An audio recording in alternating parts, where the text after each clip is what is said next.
अब तक आपने देखा, राजकुमारी कुंती नवजात कर्ण का त्याग करती है और सुषेण अधिरथ कर्ण की रक्षा कर उसे घर ले आते हैं। राधा ने इस बालक को जन्म नहीं दिया, किंतु ये मेरी संतान है। कर्ण के जन्म का रहस्य गांव वालों से गुप्त रखने के लिए परिवार समेत अधिरथ शंकुप्रत की ओर प्रस्थान करता है। कर्ण राधा का प्रेम पा सके इसलिए कस्तूरी मृग ढूंढने हिमालय पर्वत पे जाता है। वहीं कर्ण हस्तिनापुर के सम्राट पांडु से मिलता है और वह उसे अपनी पत्नी कुंती के पास ले जाते हैं। कर्ण को देखकर कुंती को अपने त्यागे हुए पुत्र का आभास होता है। इधर कर्ण को अनुपस्थित पाकर अधिरथ और उच्चसेन कर्ण को खोजने निकलते हैं। उधर कर्ण पांडु की धनुर्विद्या के प्रदर्शन से प्रभावित होता है तथा उसका उत्साह देखकर तुम चेष्टा करोगे? तभी वहां हस्तिनापुर के सेनापति महामहिम भीष्म आते हैं और कर्ण की धनुर्विद्या के कौशल को देखकर स्तंभ रह जाते हैं। तुम्हारे पिता क्या कार्य करते हैं पुत्र? रथ चलाते हैं और रथ निर्मित भी करते हैं। तथा कर्ण के सूत पुत्र होने का पता चलने पर वह कर्ण से धनुष छीन लेते हैं। धनुर्विद्या केवल क्षत्रियों के लिए होती है। अब आगे। आप हस्तिनापुर के सम्राट पांडु हैं? हस्तिनापुर का पूर्व सम्राट। आपका विवाह तो कुंती भोज की राजकुमारी कुंती के साथ हुआ है महाराज।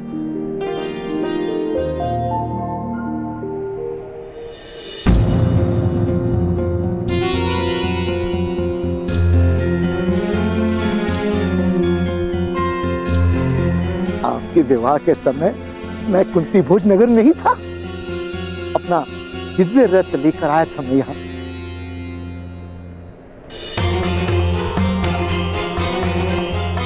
कर्ण कहाँ है महाराज?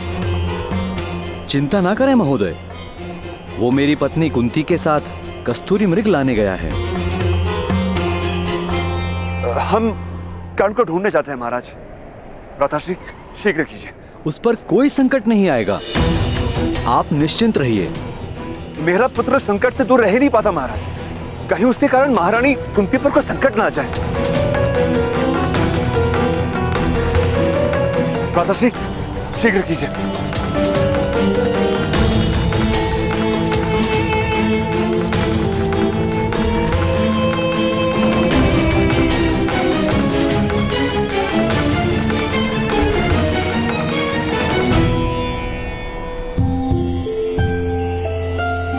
तुम्हारी माता का नाम क्या है कर्ण?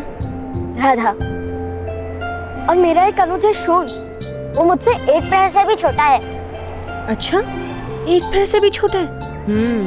तब तो उसकी रक्षा का सारा दायित्व तुम पर होगा, है ना? मैं सदा ही उसका रक्षण करता हूँ, इसलिए तो मैं कस्तूरी मृग पकड़ने अकेले आया हूँ। वरना उस पर संकट आ सकता था ना। चलो कुछ देर वहाँ विश्राम करते हैं। नहीं नहीं, मेरे पास विश्राम करने का समय नहीं। मुझे माता के लिए कस्तूरी मृग पकड़ने जाना है ना।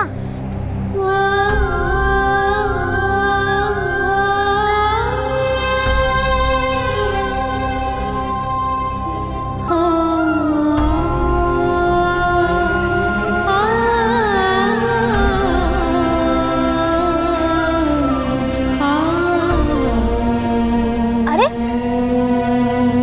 आप रुक क्यों गई? हाँ, इस समय कस्तूरी मृग भी विश्राम कर रहे होंगे। आओ कुछ देर विश्राम कर लेते हैं। कर्ण! कर्ण! कर्ण! कर्ण! कर्ण! कर्ण! एक बात बताओ, तुम इतनी दूर कस्तूरी मृग लेने क्यों आए कर्ण? अब कस्तूरी मृग इतने दूर रहते हैं तो दूर ही आना पड़ेगा ना। गाँव के पास ढूंढता तो कस्तूरी मृग के स्थान पे चूहे प्राप्त होते।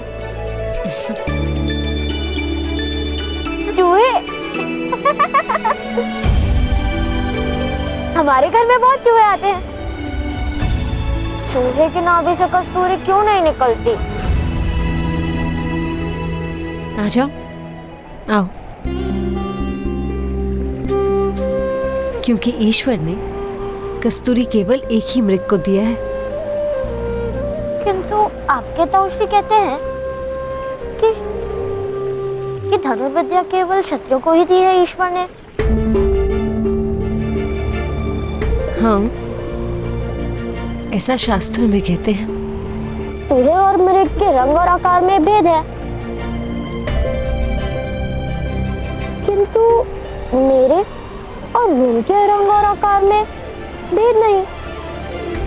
तो ईश्वर को क्षत्रिय क्यों प्रिय है? क्योंकि ईश्वर का निर्माण है,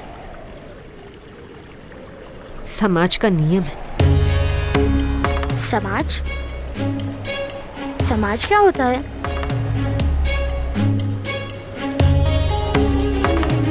समाज ईश्वर से भी अधिक शक्तिमान होता है पुत्र। ईश्वर से भय नहीं लगता, समाज भयभीत करता है।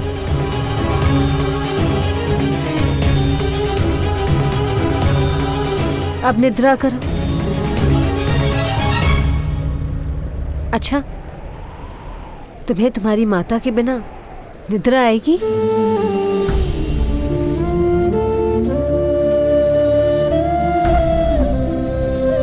माता मुझे प्रतिदिन लोरी सुनाती है। कौन छोटा है ना, इसलिए माता उसकी खाट पर बैठकर उसके बाल सहलाती है। किंतु वो लोरी मैं भी सुनता हूँ। आपका तो कोई बालक नहीं।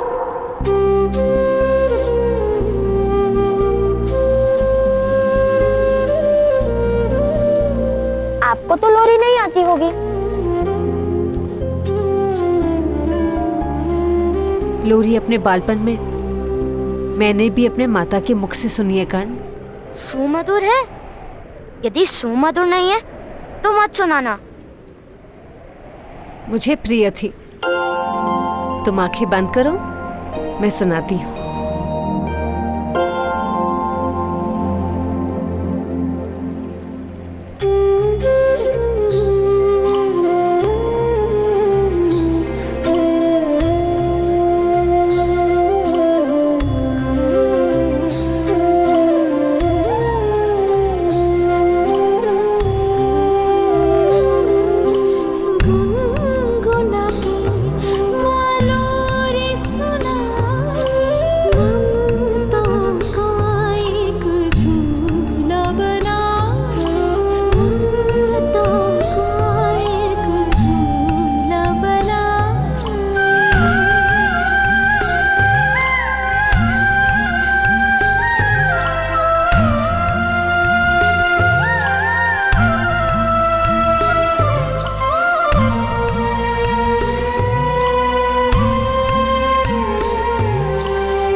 अधिरथ, कर्ण कुंती के साथ है, विषय की कोई चिंता नहीं।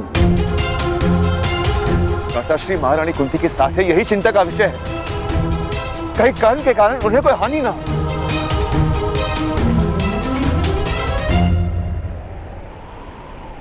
चलिए देवी कुंती, आप मेरी सहायता करने वाली थी ना कस्तूरी मृग पकड़ने में। चलिए। कर्ण, कर्ण रुको। कर्ण, मैं आ रही हूँ। कर्ण।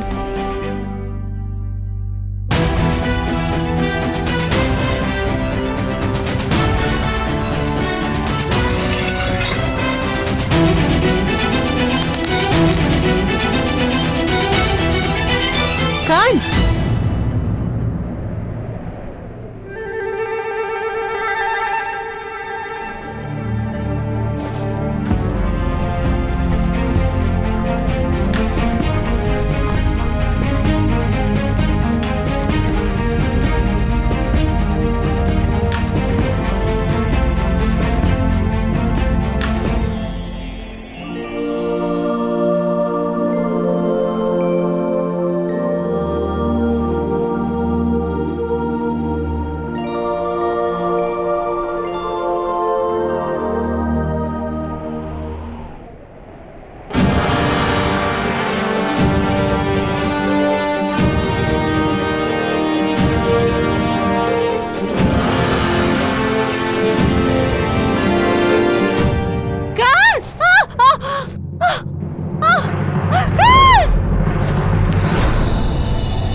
तुम ठीक तो हो ना?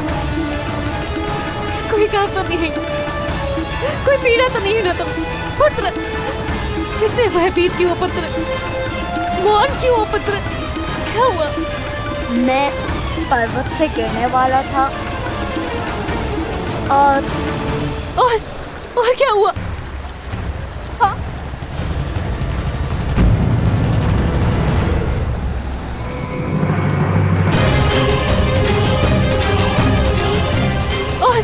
और क्या हुआ? खैर पुत्र, तुम मौन क्यों? क्या हुआ? मैं पर्वत से गिरने वाला था और क्या हुआ?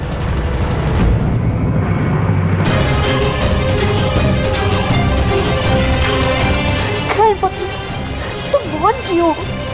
क्या हुआ? कर्ण!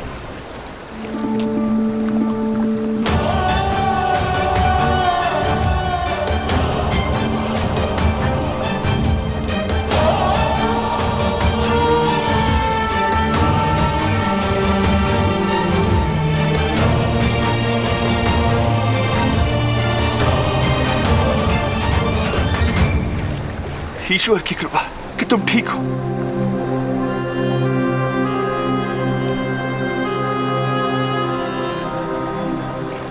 अधीरज सुशेल,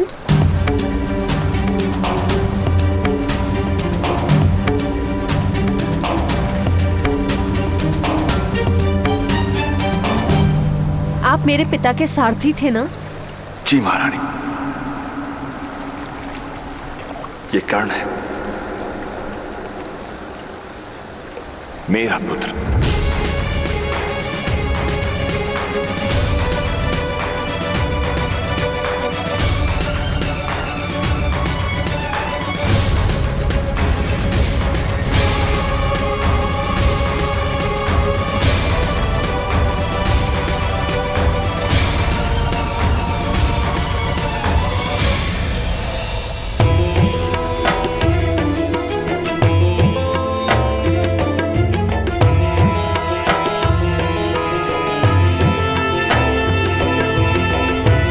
ऐसी कौन सी बात है जो महामहिम भीष्म को चिंतित कर रही है? जब तक हस्तिनापुर के सिंहासन पर धर्म और सामर्थ्य मिल नहीं जाते, मेरा जीवन कार्य पूर्ण नहीं होगा। मुझे मुक्ति नहीं मिलेगी। किंतु ताऊ, ज्येष्ठ भ्राताश्री तो सिंहासन पर बैठे ही हैं। धृतराष्ट्र जन्म से अंध जो हैं, क्या कर सकते हैं अगर प्रजा उसे राजा मानने को सज्ज नहीं? दुखदाई है किंतु समाज का सत्य है। पुत्र, एक मर्यादा 100 सामर्थ्य को छुपा देती है।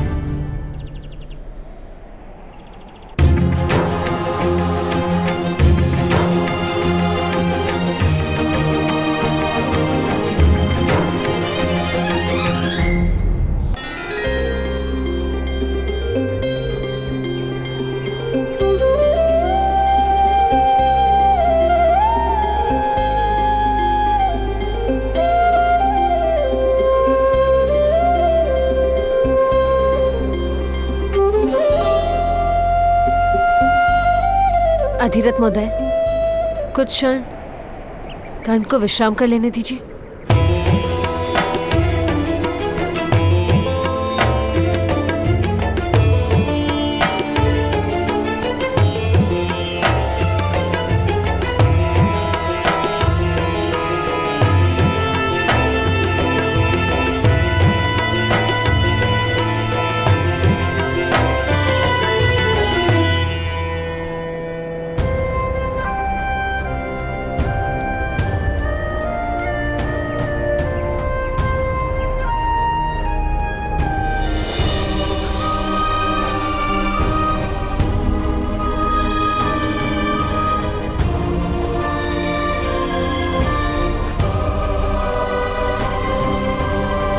अधिरथ महोदय, सहसा आपने मेरे पिता की सेवा से निवृत्ति क्यों ले ली थी? शीघ्र ही आप मुख्य सारथी बनने वाले थे। महत्वाकांक्षा तो वही थी राजकुमारी, किंतु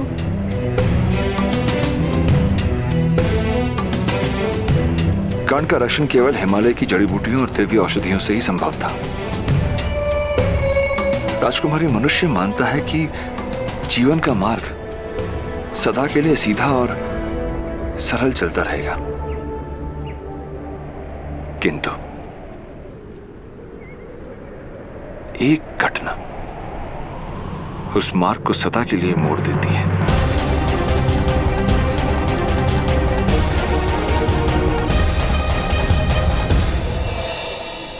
किंतु ताऊ, भाभी श्री की कोख से जन्म लेने वाली संतान तो राजा बन ही सकती है। वत्स, यही तो पीड़ा है। गांधारी पिछले 1 वर्ष से गर्भवती है, किंतु प्रसव ही नहीं हो रहा है। लोगों ने कहना शुरू कर दिया कि एक अंध को राजगद्दी पर बैठाकर राज परिवार ने घोर पाप किया है। देवता उसका दंड दे रहे हैं। हस्तिनापुर के लोगों ने हस्तिनापुर को त्याग कर अन्य राज्यों की ओर प्रस्थान करना आरंभ कर दिया है।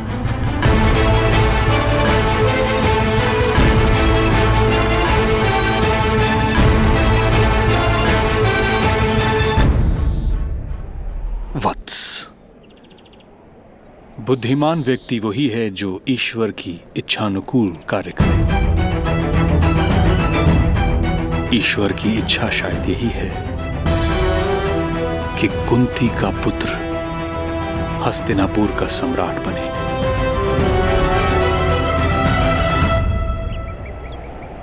आपका पुत्र बहुत तेजस्वी है। ऐसा बालक तो किसी महान राज्य का सम्राट हो सकता था।